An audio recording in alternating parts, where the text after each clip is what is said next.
Ce qui se passe actuellement, soit disant de coups d'État et autres, moi j'ai quelque chose à vous dire. J'ai quelque chose à dire. Ce qui se passe en Afrique actuellement, ce n'est pas les coups d'État, mais c'est un système qui est en train de bouleverser l'Afrique. Et ce système, ce qui est en train de mener tous ces coups d'État, ce n'est pas nos dirigeants, ce n'est pas eux.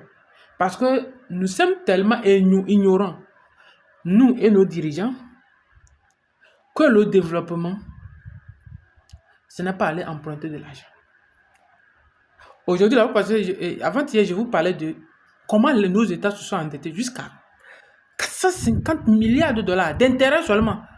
Intérêt, c'est-à-dire l'argent qu'ils ont emprunté là, c'est l'intérêt qu'ils ont payé. Et à l'extérieur, je vais vous dire quelque chose. Si l'Afrique avait une banque centrale, est-ce que ça allait arriver comme ça? Parce que cette même chose allait retourner, c'est-à-dire ça retourne à la maison. Et ça allait encore les permettre d'emprunter plus. Et même le taux d'emprunt n'allait pas être comme ça. Parce qu'aux États-Unis, l'État emprunte jusqu'à 2%, 3%. Et les citoyens, eux, empruntent à 1%, 1,5% sur des longues durées. Si aujourd'hui nos États, nos dirigeants échouent, c'est parce qu'ils ont fait confiance au FMI, à la Banque mondiale. Et ces institutions ne financent pas votre développement.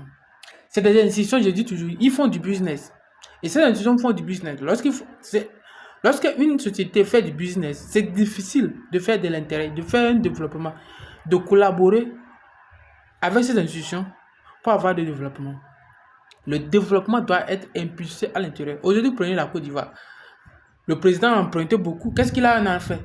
C'est pour construire les routes et les ponts. C'est fini. Parce que la FMI et la Banque mondiale et le FMI ne peut pas lui dire d'investir tous ces milliards dans l'agriculture, qui est le secteur potentiel du développement de ce pays. C'est parce qu'on est ignorant et on ne veut pas comprendre.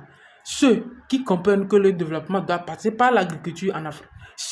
Quelles qu'en soient nos ressources naturelles, si l'Afrique, on n'arrive pas à développer le domaine agricole, nous resterons toujours une économie de consommation, une économie de marché, c'est tout. Parce qu'on va toujours importer et ça va augmenter la pauvreté. Et regardez actuellement le taux de pauvreté dans nos pays et la hausse des loyers. C'est ça qui fait dans les grandes villes, c'est tellement cher